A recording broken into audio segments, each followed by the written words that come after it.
और लोग इसलिए विश्वास करते हैं कि यहाँ पर खस्सी काट करके ना और फिर उसको खाया जाता है। भगत जी खस्सी चढ़ाते हैं और पिकनिक मनाते हैं। और एक सिवड़ा स्थान है ना, साहनी परिवार का, निषाद परिवार का एक सिवड़ा स्थान धाम है जहाँ पर लाख में खस्सी चढ़ता है, बलि का प्रसिद्ध है। हाँ, तो वहाँ पर ये काटना है और काट करके उसको दारू शराब के साथ में खाना है। तो ये आप कहीं भी कर सकते हैं, नहीं है, लेकिन देवता के नाम पर क्यों, प्रेत के नाम पर क्यों, खुद अपने नाम पर काट के खाइए। हम चाहेंगे ऐसा हर माता बहन से निवेदन करूंगा, विनती कर रहा हूं कि भक्ताई के लाइन में ना जाएं, भक्ति के लाइन में जाएं।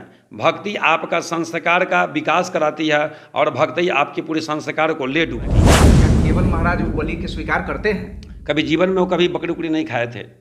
हाँ, केवल महाराज कभी जीवन में बकरी खस्सी नहीं खाए थे। वो एक धार्मिक परिवर्तन के लोग थे, वो एक समाज सेवक थे, इसीलिए उनका आज नाम कहीं ना कहीं आ रहा है।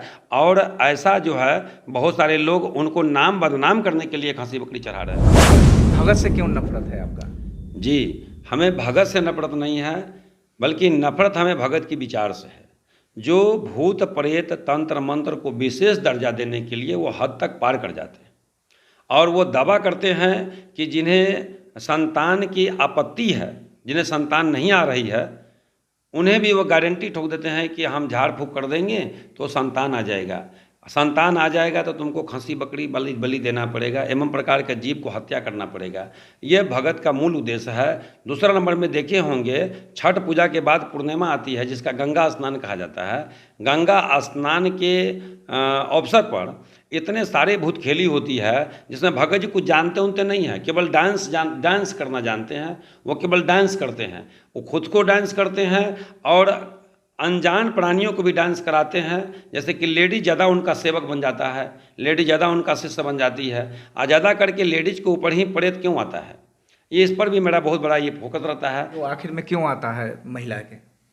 ये इसलिए आता है कि महिलाएं ज़्यादा भूत क्यों खिलाती है, क्योंकि उनका उद्देश्य उचित नहीं, उनकी सोसाइटी अच्छे संगत में नहीं है। वो ऐसे व्यक्ति के बात बैठते हैं जिनको भूत प्रेत की बात ज़्यादा चलती है, उसमें उनका इंटरेस्ट ज़्यादा बढ़ जाता है। और खिलाने कुदाने में न जाने क्यों उनको अच्छा लगता है, इस ख्याल से खिलाना कुदाना उन लोगों का हम देखते हैं।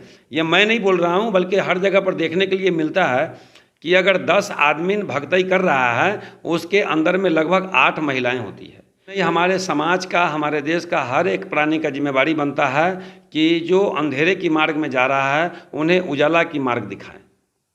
इससे हमारे देश में विशेष रूप से लोगों का जानकारी मिलेगी। और भूत भगत का जो तंत्र मंत्र, टोना टोटमा, कैल करिश्मा इत्यादि, ऐसे किसी का जटा फूट गया तो उसको लोग डाइन बोल देता है, कोई कुछ बोल दिया उसको कई कहता बुखार आ गया तो ये बोलता है कि वो डाइन कर दिया है। एवं प्रकार की दुर्घटनाएँ घटते रहती है। जब बिहार में शराब बंद है तो भगत जी कैसे व्यवस्था कर लेते हैं? देखिए, भगत जी को तो अपने से लाना नहीं होता है। भगत जी का जो शिष्य हैं, जो इतना चेला मुड़ा है, उसको अंदर में इतना डर जरूर है कि अगर गुरु जी को हम शराब व्यवस्था करके नहीं देंगे, मांस मदिरा की व्यवस्था नहीं करेंगे, तो कल नाराज होकर के न जाने हमको ऊपर क्या क्या घटना घटा, भूत प्रेत छोड़ देंगे। हाँ, भूत प्रेत छोड़ देंगे। उसमें पता नहीं क्या क्या बहुत सारा नाम आता है, 2-4 को नाम हम भी सुनते हैं, जानते हैं। देवी है, चमर देवी है, बैमत है, लुक देवी है, मसान है, औघड़ है। तो औघड़ लोगों का नाम पड़े कि औघड़ बाबा हमेशा दारू शराब मांस मदिरा का भोजन करते हैं, तो उनका जो छोड़ा हुआ जो प्रसाद बचता है वो हम लोग भी कर लेते हैं।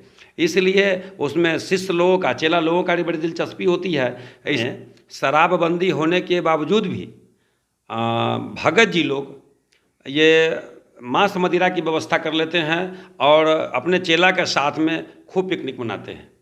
यह संदेश है ऐसे लोगों से, ऐसे भगत जी लोग से जो खस्सी बकरी विशेष रूप से चरवाते हैं। तो हम कहते हैं कि खस्सी बकरी ना चरवा करके पान प्रसाद चरवाइए, फूल बतासा, बहुत सारी व्यवस्थाएं हैं। प्रकृति ने हमें अपनी झोली में इतने सारे संपत्ति दे दिए हैं जिनको चढ़ा करके उन्हें हम रिझा सकते हैं, देवी देवता को मना सकते हैं। जरूरी नहीं कि किसी का बलिदान, अगर ऐसा है तो बड़े बड़े कष्ट में आप आते हैं तो अपने बच्चा को ही बलि चढ़ा दीजिए, क्या दिक्कत है। अपने बच्चा को बलि चढ़ा करके पिकनिक मनाइए, उस समय महसूस कीजिए कि कैसा हो सकता है। एक उंगली कटना अपने आप को बर्दाश्त नहीं कर सकते हैं और किसी का हत्या कर रहे हैं तो उस समय आपको कैसा मिजाज हो रहा होगा।